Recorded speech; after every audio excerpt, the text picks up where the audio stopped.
someone pointed out yesterday, like, this is not the only team that's dealing with this bizarre situation, that's dealing with not having their fans there. Every team is dealing with that, and every team, there are some teams here who don't play in front of huge crowds, but in the playoffs, like most, you get that boost, and I don't know. It's something that the Lakers keep bringing up, and I just wonder how much that's impacted. I mean, we're sitting at home and they're pumping in fake crowd noise and stuff like that, and we're seeing, the fans virtually. Are you like?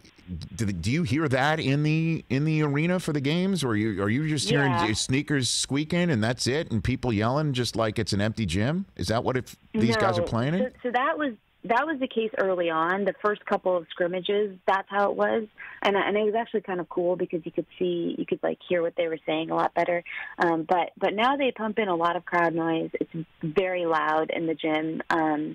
They did something cool too last night, where they would show every time the Lakers had a big play, they would show like footage of fans from games at Staples Center, and like they did like past games, and like they even went back. Like there was one shot that looked like it had to be from the 80s or something, and it was pretty cool to see. And I would have talked more about that in my game story if the game had gone differently. I bet. No, but this is interesting. This is fascinating because I guess in games 3 and 4, are they going to do that for Portland? I'm serious. Like, are they going to start blasting stuff when Portland makes a big shot and things of that nature? Or are they doing that now? Because I think I am.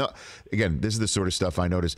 I do think that whoever is the home team, that whatever, business deals they make to get something on the floor, they kind of check that box for the home team. And this is to me important to know, because if there's anything that would possibly resemble normal home court advantage for a team in this weird bubble, neutral site playoffs that we're seeing for the first time, I imagine that if that's good for even one call, 1 point, that might mean something, Yeah. So they definitely do. They definitely try to create a home court advantage artificially. So the crowd noise does it fits with like they'll do the introductions at the beginning of the game, and they'll get the announcer, who's Olivier Cedra, is the person doing it in the Lakers in the arena that the Lakers have been playing in, and he actually was the PA announcer in Cleveland when LeBron was there.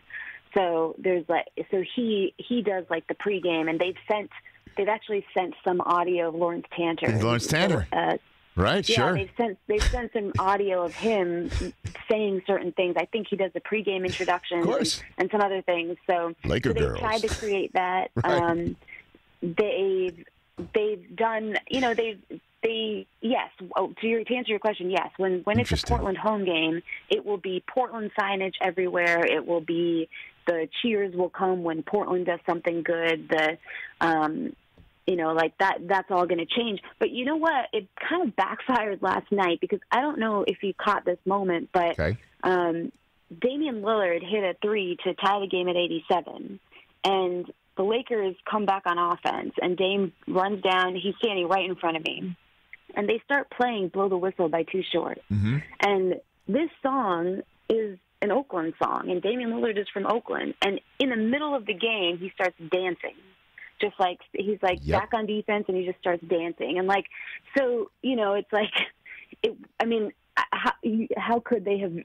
The person who decided to do that song was probably just like, oh, it's a nice beat. It's a good upbeat song for the Lakers to come down on offense to. But it ended up being this fun little moment for Lillard, who just, from that point on, the Blazers really just took control of the game. Hey, you watched all the way to the end. Thanks for that. Watch more right here.